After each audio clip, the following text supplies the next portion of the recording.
पटना में एक भाजपा के द्वारा एक बड़ा कार्यक्रम का आयोजन किया गया और उस कार्यक्रम में रामफल मंडल को शहीद का दर्जा देने की मांग की गई थी और इसको लेके एक बड़ा सा कार्यक्रम आयोजित किया गया। उसमें कई बड़े चेहरे थे। शिवराज सिंह चौहान भी पटना पहुंचे थे। इसको लेके इनके कार्यकर्ता क्या कह रहे हैं, हम इनसे बात। जो कार्यक्रम था, उद्देश्य क्या था? उद्देश्य ये था कि आज तक हमारे देश की आजादी में बहुत लोग ऐसा है जिनको जानकारी नहीं है। हम लोग को जैसे जैसे जानकारी हो रही, मोदी जी का आह्वान है कि देश की आजादी में सब लोग लगे थे, लेकिन सिर्फ एक परिवार ही भंजा रहे हैं, गांधी परिवार। तो रामफल मंडल हमारे सीतामढ़ी से थे और मैंने अंग्रेज के द्वारा जो कर्म किया जा रहा था वो अपने गरासी से काटे थे, काट के उनको शहीद हो गए अपने।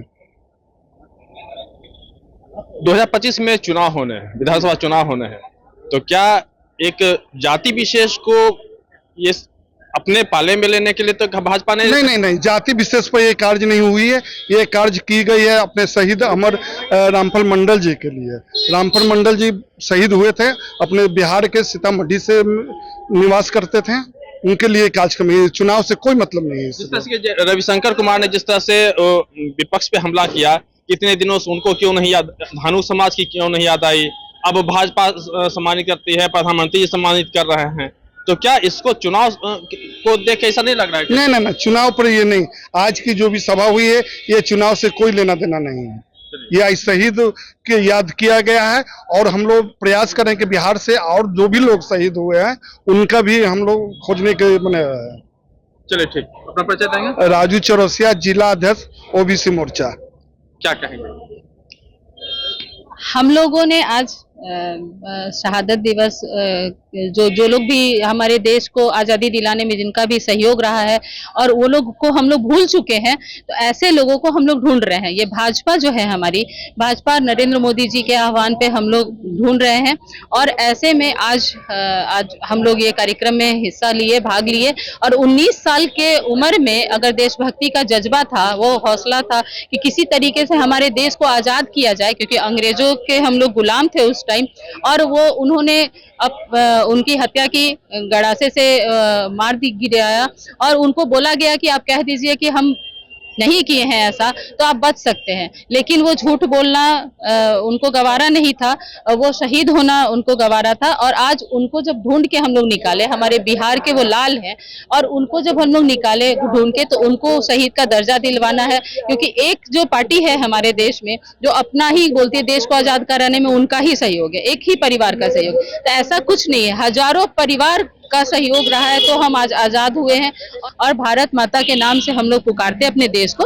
तो जो भी इनके लिए जिन्होंने भी अपनी आहुति दी है उनको सम्मान दिलाने का काम हम लोगों ने किया है, भाजपा कर रही है और जहां से भी ये लोग निकल के आ रहे हैं और हम लोग उनके परिवार को, उनके लोगों को, उनके जाति विशेष को, ताकि उनका मनोबल बढ़े और देशभक्ति का जज्बा हमारे में जिंदा रहे और हम अपने देश के लिए कुछ कर पाए।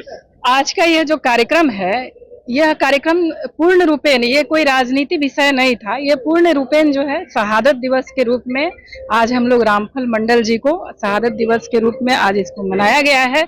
चूंकि उनका सपना था कि मेरा देश आजाद हो, उसके लिए उन्होंने, अगर वो चाहते तो झूठ बोल करके फांसी की सजा से बच सकते थे, लेकिन वो बोले कि हमको झूठ नहीं। क्यों ना माना जाए कि एक विशेष जाति को गोलबंद करने के लिए, चूंकि अब विधानसभा चुनाव होने हैं, इसको लेके ऐसा किया जा रहा है या किया गया? नहीं, ये राजनीति विषय नहीं है। मैंने पहले ही आपको कहा कि ये पूर्ण रूपेण जो है, लेकिन मंच पे जब विपक्ष की बात जब कह रहे हैं कि विपक्ष ने ऐसा नहीं किया, हम ऐसा कर रहे हैं, इसका क्या मतलब?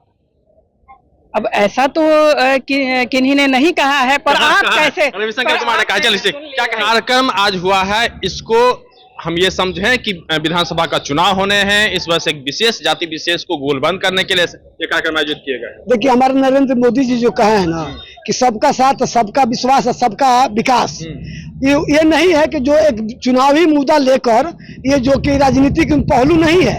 एक अगर राजनीतिक पहलू नहीं होता तो फिर उस मंच पर से जिस तरह से रविशंकर कुमार ने जिस तरह कहा कि विपक्ष ने ऐसा नहीं किया, उसने ऐसा नहीं किया, हमने ऐसा किया, इसका क्या मतलब? हमने नहीं किया। चुनाव आते रहता है, सालों भर हमारे देश में चुनाव होते रहता है। अभी फिलहाल में 24 में अभी महाराष्ट्र में है, झारखंड में है और वगैरह वगैरह है, लेकिन वो बात नहीं है। एक शहादत के दिवस में हम लोग पाटलिपुत्र अपना के, परिचय देंगे। मैं अमर जायसवाल ओबीसी मोर्चा क्षेत्रीय प्रभारी। भले ही भाजपा यह कर रही हो कि चूंकि यह शहादत दिवस मनाया गया या उन्हें सम्मान दिया जाएगा, ये भले कह ले, लेकिन जिस तरह से शिवराज चौहान यहाँ पहुंचे थे और जिस तरह का कार्यक्रम हुआ, जिस तरह से मंच पे जिस तरह सर्वेश्वर कुमार ने कहा, कुल मिला के कहें तो कहीं ना कहीं ये आने वाले चुनाव के पहले की ये तैयारी है। पटना से मरुजाला कृष्ण बल्लभ नारायण जिंदाबाद। और बिहार के यशस्वी तेजस्वी जैसे वो सीधे साधे कहते हैं अपने बेटा, आप भी ओबीसी का बेटा, मैं भी ओबीसी का बेटा, दिल में कोई मलाल नहीं, कोई शिकवा शिकायत नहीं, पूरी सीधी सीधी बात। और ऐसे दिलीप जायसवाल जी के लिए एक बार पुनः इनके आशीर्वादों से आज पूरा बिहार एकजुट है। इनके नाम पर जोरदार तालियों से स्वागत, क्या स्वागत। और अपनी वाणी पे वही विराम देते हुए जय हिंद, जय भारत, भारत माता की जय। शहीद रामफल मंडल अमर रहे, शहीद रामफल मंडल अमर रहे। आत्मा की शांति मिले, उन्हें हम लोग शांति नमन करते हैं। और निश्चित तौर पर ऐसे दिव्य आत्मा के साथ हमें आशीर्वाद और काम करने का भी मौका मिला है। 17 सालों से आज ये एक दिन का मेहनत नहीं है माननीय महोदय। बिहार के कोने कोने से आज पूरा शहीद रामफल मंडल का वंशज आ चुका है। जितना हॉल के अंदर है उससे दुगना हॉल के बाहर उपस्थित है लोग। हम आपको धन्यवाद देना चाहते हैं।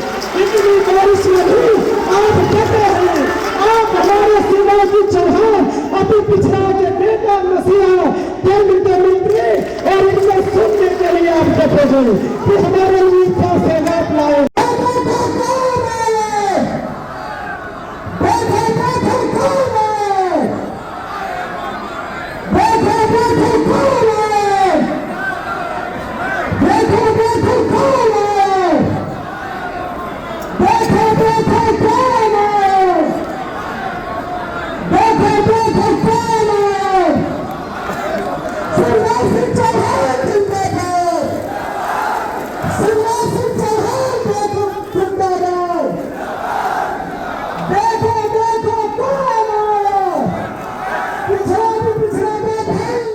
अगर आप ये वीडियो YouTube पर देख रहे हैं तो हमारे चैनल को सब्सक्राइब करें और बेल आइकन को दबाना ना भूलें। अगर आप Facebook पर ये वीडियो देख रहे हैं तो हमारे पेज को लाइक करें।